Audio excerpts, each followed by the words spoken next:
ಇನ್ನು ಪರಿಸರವನ್ನು ಸಂರಕ್ಷಿಸುವ ಮತ್ತು ಕಾಪಾಡುವ ನಿಟ್ಟಿನಲ್ಲಿ ಬೆಂಗಳೂರಿನ ಕಬ್ಬನ್ ಪಾರ್ಕ್ನಲ್ಲಿ ತೋಟಗಾರಿಕಾ ಇಲಾಖೆಯವರು ಹಲವಾರು ರೂಲ್ಸನ್ನು ಜಾರಿಗೆ ತಂದಿದ್ದಾರೆ.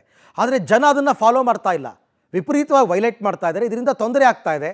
ಹಾಗಾಗಿ ಇನ್ನು ಮುಂದೆ ಸ್ಟ್ರಿಕ್ಟ್ ರೂಲ್ಸ್, ಒಂದು ವೇಳೆ ಆ ರೂಲ್ಸನ್ನು ಫಾಲೋ ಮಾಡಲಿಲ್ಲ ಅಂತಂದರೆ ದಂಡವನ್ನು ಕೂಡ ಹಾಕೋದಕ್ಕೆ ತೋಟಗಾರಿಕಾ ಇಲಾಖೆಯವರು ಮುಂದಾಗಿದ್ದಾರೆ.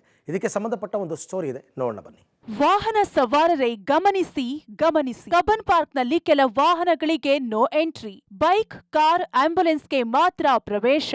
ನಿಯಮ ಮೀರಿದ್ರೆ ಬೀಳುತ್ತೆ 500 ರೂಪಾಯಿ ದಂಡ. ಹೌದು, ರಾಜಧಾನಿ ಬೆಂಗಳೂರು ಕೆಲ ವರ್ಷಗಳ ಹಿಂದೆ ಗಾರ್ಡನ್ ಸಿಟಿಯಾಗಿತ್ತು. ಆದರೆ ಇತ್ತೀಚಿನ ದಿನಗಳಲ್ಲಿ ಬರೀ ಬಿಲ್ಡಿಂಗ್ಗಳ ಕಾಂಕ್ರೀಟ್ ಕಾಡಾಗಿದೆ. ಸದ್ಯ ರಾಜಧಾನಿಯ ಆಕ್ಸಿಜನ್ ಸೆಂಟರ್ಗಳಂದ್ರೆ ಕಬ್ಬನ್ ಪಾರ್ಕ್, ಲಾಲ್ಬಾಗ್. ಈ ಕಬ್ಬನ್ ಪಾರ್ಕ್ನಲ್ಲಿ ಪರಿಸರ ಮಾಲಿನ್ಯವಾಗದಂತೆ ತಡೆಗಟ್ಟಲು ಹಲವು ರೂಲ್ಸ್ಗಳನ್ನ ಜಾರಿ ತಂದ್ರೂ ಸರಿಯಾಗಿ ಪಾಲನೆಯಾಗ್ತಿಲ್ಲ. ಪಾರ್ಕ್ನ ಒಳಗಡೆ ಕೇವಲ ಬೈಕ್, ಕಾರ್, ಆಂಬ್ಯುಲೆನ್ಸ್ಗಳಿಗೆ ಮಾತ್ರ ಪ್ರವೇಶವಿದೆ. ಆಟೋ, ಲಾರಿ, ಗೂಡ್ಸ್, ಬಸ್ಗಳಿಗೆ ಎಂಟ್ರಿ ಇಲ್ಲ. ಆದ್ರೂ ಈ ವಾಹನಗಳನ್ನ ತೆಗೆದುಕೊಂಡು ಬರೋರ ಸಂಖ್ಯೆ ಹೆಚ್ಚಾಗಿದೆ. ಈ ಬಗ್ಗೆ ಪಾರ್ಕ್ನ ಎಲ್ಲಾ ಗೇಟ್ಗಳಲ್ಲೂ ಬೋರ್ಡ್ ಹಾಕಿ ಮಾಹಿತಿ ನೀಡಿದ್ರೂ ಪ್ರಯೋಜನವಾಗಿಲ್ಲ. ಹೀಗಾಗಿ ತೋಟಗಾರಿಕೆ ಇಲಾಖೆ ಈ ವಾಹನಗಳನ್ನ ಒಳಗೆ ತಂದ್ರೆ 500 ರೂಪಾಯಿ ದಂಡ ಹಾಕ್ತಿದೆ. ಒಂದು ಏನಾಗುತ್ತೆ, ಈಗ ಪಾರ್ಕ್ ಅಂದಾಗ ಇದು ಎಲ್ರಿಗೂ ಪಾರ್ಕ್, ಬರೀ ನಾವು ಡಾಗ್ಸ್ಗೆ ಅಂತ ಏನು ಪಾರ್ಕ್ ಇದಲ್ಲ. ಎಲ್ಲ ಮುಖ್ಯವಾಗಿ ಇಲ್ಲಿ ತುಂಬ ಸೀನಿಯರ್ ಸಿಟಿಸನ್ಸು ವಾಕಿಂಗ್ ಬರ್ತಾರೆ. ಆಮೇಲೆ ವಿಸಿಟರ್ಸು ಬೇರೆ ಬೇರೆ ಕಡೆಯಿಂದ ತುಂಬ ಜನ ಬರ್ತಾರೆ. ಆಮೇಲೆ ಸ್ಯಾಟರ್ಡೆ ಸಂಡೇ ಅಂತೂ ಮಕ್ಕಳು ತುಂಬ ಜನ ಇರ್ತಾರೆ. ಎಲ್ಲರೂ ಕೂಡ ಒಂದು ಲಂಗ್ ಸ್ಪೇಸ್ ಇರೋದ್ರಿಂದ ಕಬ್ಬನ್ ಪಾರ್ಕಲ್ಲಿ ಕಳೀಲಿಕ್ಕೆ ಇಷ್ಟಪಡ್ತಾರೆ. ಮತ್ತು ಬೈಸಿಕಲಲ್ಲಿ ಬರ್ತಾರೆ, ಕೆಲವರು ಒಂದು ಸ್ಕೇಟಿಂಗಲ್ಲೂ ಬರ್ತಾರೆ. ಆ ಥರ ಸುಮಾರು ಜನ ಬರ್ತಾರೆ ಇಲ್ಲಿ, ಮಕ್ಕಳು ಎಲ್ಲ ಸೇರಿ.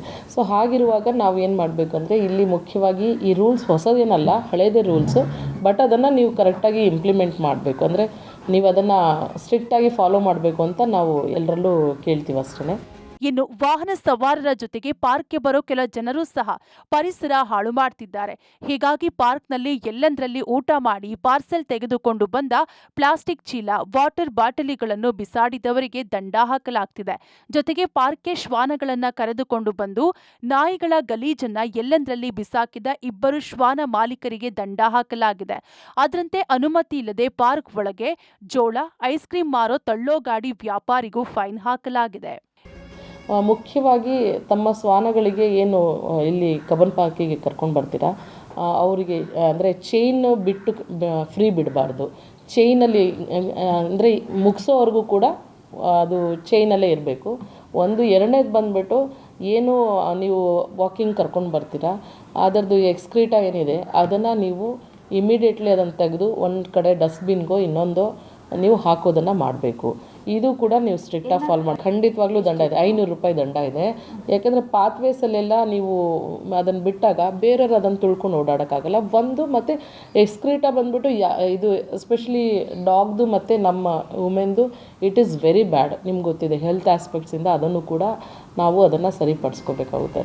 ಇನ್ಮೇಲಾದ್ರೂ ವಾಹನ ಸವಾರರು ಪಾರ್ಕ್ಗೆ ಫ್ಯಾಮಿಲಿ ಜೊತೆ ಬರೋರು, ನಾಯಿ ಕರೆದುಕೊಂಡು ಬರೋರು ತೋಟಗಾರಿಕೆ ಇಲಾಖೆಯ ನಿಯಮ ಪಾಲಿಸಿ ಕಬ್ಬನ್ ಪಾರ್ಕ್ ಉಳಿಸಿ. Aruna Shiraguppi, public TV, Bengaluru.